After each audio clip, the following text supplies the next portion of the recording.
हमारी संस्कृति, हमारे संस्कार सदा रहें हमारे साथ। सब्सक्राइब करें तिलक। आप अनिरुद्ध के शयन कक्ष से आ रही हैं। जब से उसने राजकुमारी उषा को सपने में देखा है, तब से वो बावरा बावरा सा फिर रहा है। मुझे डर है कि कहीं वो कुछ उल्टा सीधा न कर बैठे। इसमें चिंता की कोई बात नहीं है। वो उसके कक्ष से कहीं निकल पड़ा है प्रभु। और कहाँ जाएगा? अपनी प्रेमिका से मिलने गया है। परंतु वो तो उसको जानता तक नहीं है। वो जानता है। उसे नारद जी ने सब कुछ बता दिया है। परंतु वो तो शत्रुओं का देश है। उसे वहां यूं अकेले नहीं जाना चाहिए ना। प्रेमिका से मिलने के लिए अकेले ही जाना पड़ता है। और शत्रुओं का देश है तो क्या हुआ? हमारा अनिरुद्ध माया भी तो जानता है। मैं तो तुम्हें ढूंढते ढूंढते निराश होकर वापस जा रहा था, और तुम यहाँ छुपी बैठी थी। तुमसे भला मैं कहाँ छुप सकती हूँ? तुम तो सपनों में आ आकर मुझे निहारते रहते हो, और आंख खुलने पर छुप छुप कर चोरी चोरी तुम्हारे ही चित्र के दर्शन करती रहती हूँ। सपनों की बात छोड़ो। सपनों से आंखों की तृप्ति नहीं होती। मैं तुम्हें अपने समक्ष देखना चाहता था, इसलिए इधर आया हूं। अच्छा हुआ तुमने दर्शन तो दिए। तुम फिर यहाँ धमके? प्रणाम असुरेश्वर। मत करो हमें प्रणाम। हम जिसका आदर करते हैं उसे ही प्रणाम करते हैं। परंतु तुम तो हमारे राजभवन में घुसकर हमारी लाज से खेल रहे हो। तुम्हें किसी के मान सम्मान की क्या चिंता? हे असुरेश्वर, मैंने आपकी पुत्री से प्रेम करके उसका मान बढ़ाया है।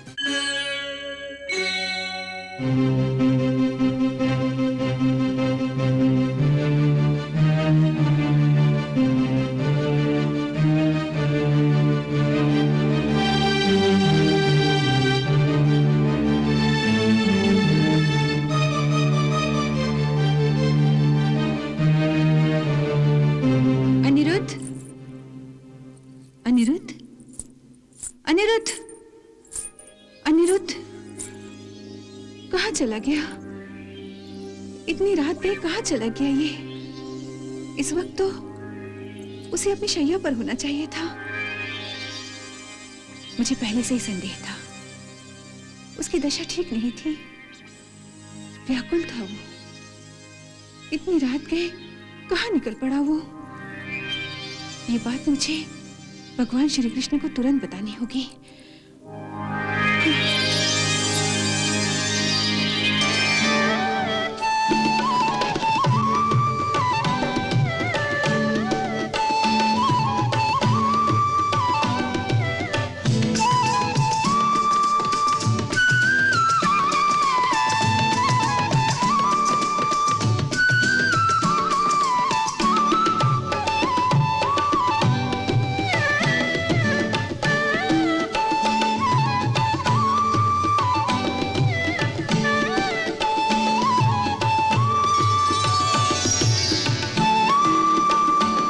प्रणाम प्रभु।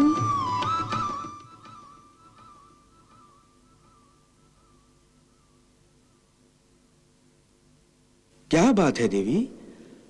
आप इतनी घबराई हुई क्यों हैं? घबराने की ही तो बात है प्रभु। कदाचित आप अनिरुद्ध के शयन कक्ष से आ रही हैं। आपको तो सब कुछ पता है प्रभु। और अनिरुद्ध अपने कक्ष में नहीं है। जब से उसने राजकुमारी उषा को सपने में देखा है, तब से वो बावरा बावरा सा फिर रहा है। मुझे डर है कि कहीं वो कुछ उल्टा सीधा न कर बैठे। ममता की भावनाओं के भंवर में फंस गई ना आप। मैं क्या करती प्रभु? मैं अनिरुद्ध के लिए चिंतित थी। इसलिए रात्रि के इस समय मैं उसके शयन कक्ष में गई थी। परंतु देवी, इसमें चिंता की कोई बात नहीं है। वो उसके कक्ष से कहीं निकल पड़ा है प्रभु। तो फिर चिंता नहीं होगी क्या? और पता नहीं कहाँ चला गया है। और कहाँ जाएगा? अपनी प्रेमिका से मिलने गया है। परंतु वो तो उसको जानता तक नहीं है। वो जानता है। उसे नारद जी ने सब कुछ बता दिया है। अच्छा, परंतु वो तो शत्रुओं का देश है, उसे वहां यूं अकेले नहीं जाना चाहिए ना। प्रेमिका से मिलने के लिए अकेले ही जाना पड़ता है। और शत्रुओं का देश है तो क्या हुआ, हमारा अनिरुद्ध माया भी तो जानता है। और वैसे भी आपकी चिंता व्यर्थ है, अनिरुद्ध को कुछ नहीं होगा। बस आप कहते हैं तो अनिरुद्ध को निश्चित ही कुछ नहीं होगा। मुझे आपके कथन पर पूर्ण विश्वास है प्रभु। और देवी, ये मत भूलिए कि अनिरुद्ध का ये प्रेम केवल प्रेम का खेल नहीं है, ये तो विधि के नाटक का एक ऐसा दृश्य है जिसके द्वारा बाणासुर अपने अंत को पहुंचने वाला है। परंतु इससे पहले इस अलौकिक प्रेम कहानी का रस तो लीजिए देवी। अच्छा, तो प्रभु इसी आनंद में मग्न अपनी बांसुरी से प्रेम राग की गंगा बहा रहे हैं, है ना?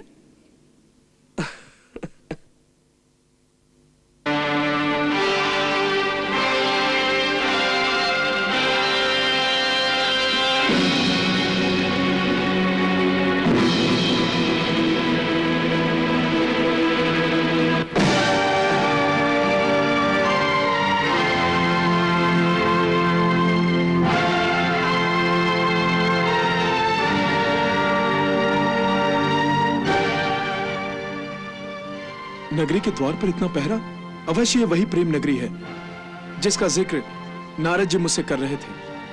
यहीं पर मुझे मेरे सपनों की राजकुमारी मिलेगी। यही मेरी प्रेम नगरी है, यहां मैं अपनी प्रेमिका से मिलूंगा।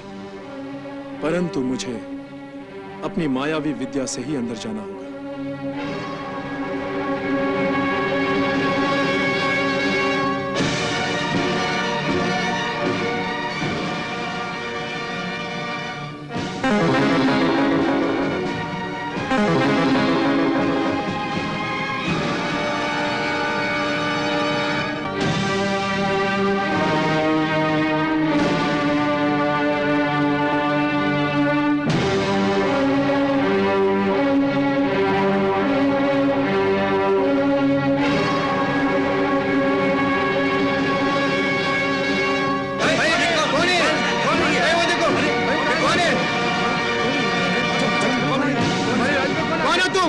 मैं कृष्ण का पोता, द्वारिकाधीश का राजकुमार अनिरुद्ध हूँ।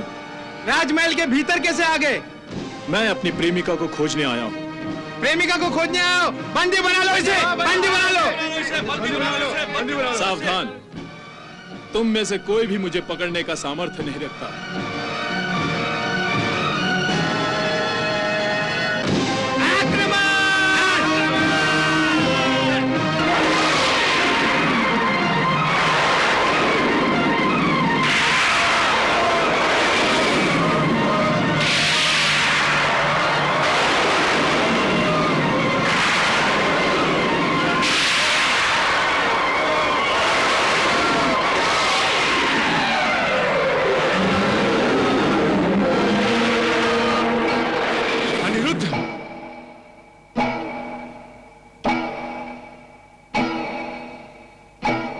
लगता है अब मुझे यहां से शीघ्र ही निकलना होगा, वरना बात आगे बढ़ जाएगी।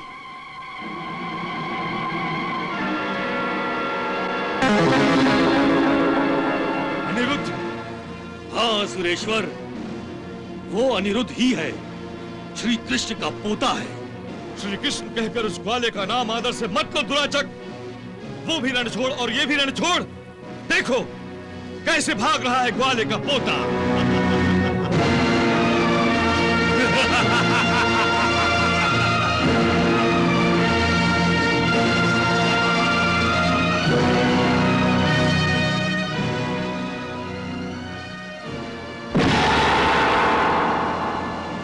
वाह राजकुमारी वाह, अपने पिता की आंखों में धूल झोंक कर अपने पिता के शत्रु से मिलने आई हो। मगर देखो वो डर के कैसे भाग रहा है। भगोड़े ग्वाले का भगोड़ा पोता। आप नहीं लौट के आ सकेगा वो। मैं नगर के सारे द्वार बंद करवा दूंगा। पिताश्री, आपके राजमहल के द्वार उनके लिए बंद हो सकते हैं, परंतु मेरे मन के द्वार उनके स्वागत के लिए सदा खुले रहेंगे। वो जब चाहें आए। दुराचक, आज्ञा सुरेश्वर। हमारी पुत्री हमी से विद्रोह कर शत्रु से साठगांठ कर रही है, इसलिए तुम राजभवन में पहरे बढ़ा दो। हम राजकुमारी के लिए राजभवन को कारागार में बदल देना चाहते हैं। नहीं, नहीं, कुलक्षणी, नहीं, कलबुही चल। नहीं।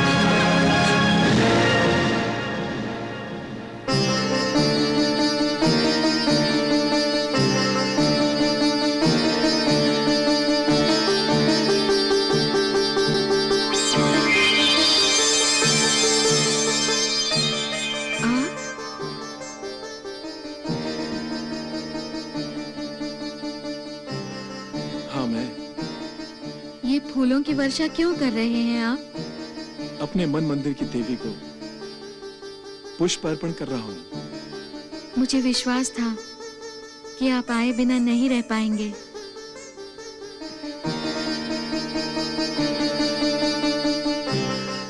प्रिय, मैं तो तुम्हें ढूंढते ढूंढते निराश होकर वापस जा रहा था और तुम यहाँ छुपी बैठी थी। तुमसे भला मैं कहाँ छुप सकती हूँ? तुम तो सपनों में आ आकर मुझे निहारते रहते हो और आंख खुलने पर छुप छुप कर चोरी चोरी तुम्हारे ही चित्र के दर्शन करती रहती हूँ। सपनों की बात छोड़ो। सपनों से आंखों की तृप्ति नहीं होती। मैं तुम्हें अपने समक्ष देखना चाहता था, इसलिए इधर आया हूं। अच्छा हुआ तुमने दर्शन तो दिए। ये रूप तो तुम्हारी ही संपत्ति है, तुम्हारा ही अधिकार है मुझ पर, परंतु अभी से इतने निकट आकर मत निहारिए। तुम्हारे बिना तो मेरा जीवन एक श्राप है। नहीं प्राण प्रिय, मिलन की इस शुभ घड़ी में जान देने और श्राप की अशुभ बातें न कीजिए, इससे मेरा दिल डूबने लगता है। अपने हृदय को संभालो। देखो मेरा हृदय कितनी तेजी से दौड़ रहा है। जब तक हम दोनों के हृदय की धड़कनें एक नहीं हो जाएंगी, मन को शांति नहीं मिलेगी, न मेरे मन को और न तुम्हारे मन को। प्रिय, आओ। वापस जाने से पहले एक बार मेरे गले से लग जाओ। आओ।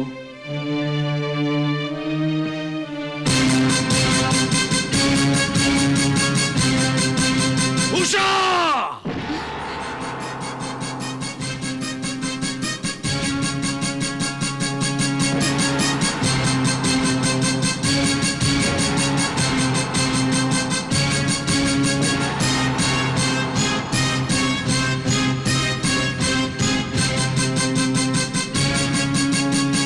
तुम फिर यहां धमके? प्रणाम असुरेश्वर। मत करो हमें प्रणाम। हम जिसका आदर करते हैं उसे ही प्रणाम करते हैं, परंतु तुम तो हमारे राजभवन में घुसकर हमारी लाज से खेल रहे हो। तुम्हें किसी के मान सम्मान की क्या चिंता? हे असुरेश्वर, मैंने आपकी पुत्री से प्रेम करके उसका मान बढ़ाया है। रात्रि के अंधेरे में बिना हमारी अनुमति के हमारे राजमहल में घुसकर और सबकी आंखों में धूल झोंककर ना जाने तुम कैसी प्रेम लीला रचा रहे थे अनिरुद्ध। हे असुरेश्वर, हम वास्तव में पहली बार मिले हैं और ये दीवारें इस बात की साक्षी हैं और यही इस बात की साक्षी होंगी कि हमारा प्रेम पवित्र है। इसमें कोई पाप की भावना नहीं है। हट! तुम हमारे शत्रु कृष्ण के पौत्र हो, इसलिए हम केवल तुम्हें शत्रु की दृष्टि से देखते हैं। इसी कारण हमें यह विश्वास है कि तुम प्रेम का नाटक रचाकर हमारी नासमझ पुत्री को भरमा रहे हो। नहीं, ये सत्य नहीं है। अगर मेरे मन में खोट होता और आपके मान अभिमान की धज्जियां उड़ाना ही मेरा उद्देश्य होता, तो छूटते ही आपकी पुत्री का हाथ पकड़कर अपने विमान में भगा ले जाता मैं उसे। अनिरुद्ध! परंतु अपने होने वाले ससुर का मान सम्मान भी मुझे उतना ही प्रिय है जितना अपना मान सम्मान। बकवास बंद करो अनिरुद्ध! मैं तो आपकी आज्ञा से आपकी सुपुत्री को ब्याह कर डोली में बिठाकर ले जाना चाहता हूं। हमारे राजभवन से तुम्हारे घर तक हमारी पुत्री की डोली नहीं, तुम्हारी अर्थी जाएगी अनिरुद्ध, अर्थी।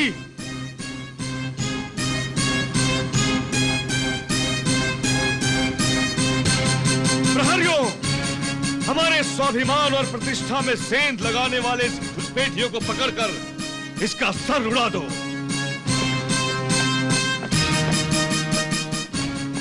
अनिरुद्ध, शुभ रात्रि प्रिय। मैं फिर आऊंगा, पर अब की बार विमान लेकर नहीं आऊंगा, डोली लेकर आऊंगा।